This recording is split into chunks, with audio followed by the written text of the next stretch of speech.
frying up some bacon in a cast iron skillet, exactly the way it should be done. And this is bacon bits. I cut it up into small pieces. And I'm just cooking down, I'm frying up the bacon bits. And we're going to store these in the refrigerator. But the main reason for this is to save the grease. Frying up bacon in a cast iron skillet accomplishes a few things. First, you get the bacon grease, which we were out of, so it's important for us to refill our jar. The first batch already was done, so we got a little bit off of that one, but we've got 3 more batches to go. This one and 2 more, so we should get pretty, maybe about half. We'll see where it gets.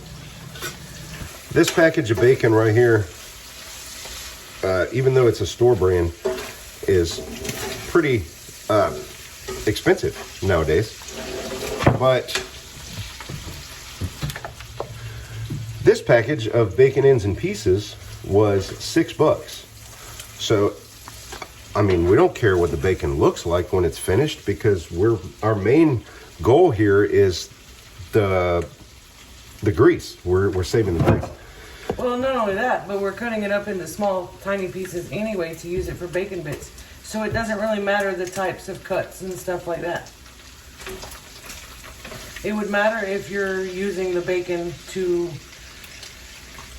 wrap asparagus or, meats or anything like that. Sure. You would want the strips. Yeah. But if you're using it just for grease, and we use the bacon bits in salads, and we add them to baked potatoes and things like that, and they last quite a while in the fridge in an airtight container. The second benefit to cooking bacon in a cast iron pan is it helps to season the pan. Makes the house smell good too. Bacon grease is one of those old-fashioned things that we do. We keep ours in the fridge in a jar. A lot of the old folks used to leave it out on the counter or near the stove in like a metal can. We don't do that. We keep it in a glass jar in the fridge, and that's just an added safety measure.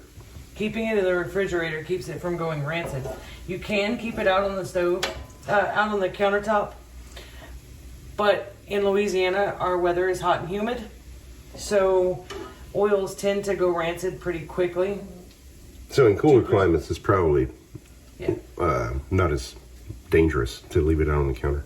We use a lot of bacon grease when we're making our rice and gravies. We use it to fry down our meats, and it adds flavor. We use it in place of adding olive oil or coconut oil or any of those things. It is more fattening, but in the South we don't tend to care. Come on, it's heart healthy, it's bacon. Fattening means flavor, so. But we use a lot of bacon grease to fry down our meats and things like that to give us a base for our gravies. And you can add it anywhere in place of olive oil or coconut oil or anything like that. I guess depending on what you're making.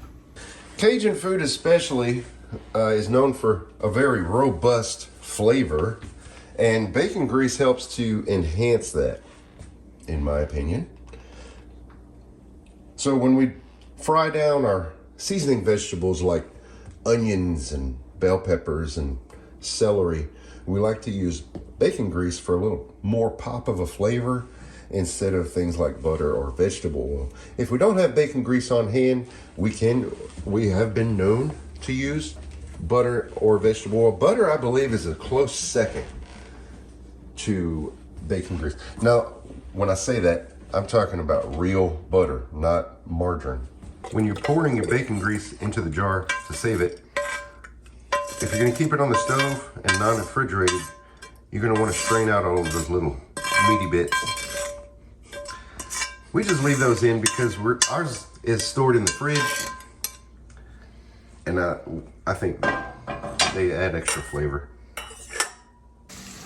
And of course, the third and perhaps the most important benefit to cooking bacon in a cast iron pan you get to eat bacon.